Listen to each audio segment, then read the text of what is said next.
पापा के इज्जत अपना माटी में मिलाई ना गे।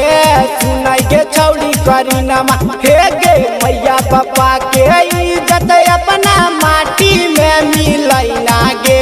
सुनाई गे छौड़ी का जलवा तू तो नैहर में गिराई ना गे।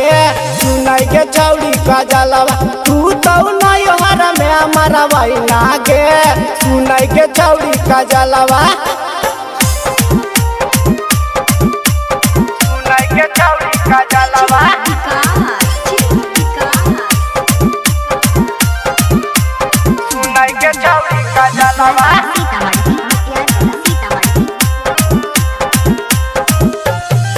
बात नहीं मानत रहलू माई और बाप के।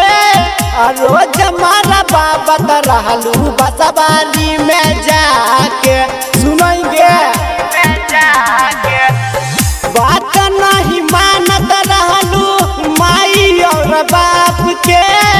रोज मारा बाबत रहलू बसवारी में जाके। गौवा जवार के छौड़न ओहो फायदा उठैल कौगे।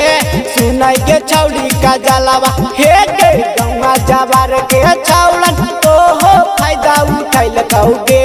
सुनाई गे छौड़ी करी नमा तू तो नैहर में गिराई ना गे। सुनाई गे छौड़ी का जलवा तू तो नैहर में मरवाई ना गे।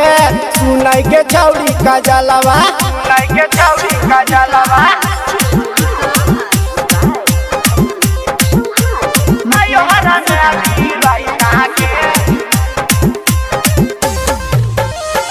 छोटा रहलू जाबा तू जीता बस करवालू।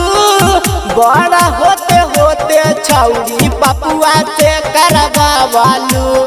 सुन ले गे छौड़ी पपुआ से छोटा रहलू जाबा तू बिकरामा बस करवालू। बड़ा होते होते छौड़ी पपुआ से करवालू। गौवा जवार के छौड़न ओकरो फायदा उठैल कौगे। सुनाई गे छौड़ी का जलवा हे गे गौवा जवार के छौड़न ओहो फायदा उठैल कौगे। सुनाई गे छौड़ी का जलवा तू तो नैहर में गिराई ना गे। सुनाई गे छौड़ी का जलवा तू तो नैहर में मरवाई ना गे। सुनाई गे छौड़ी का जलवा।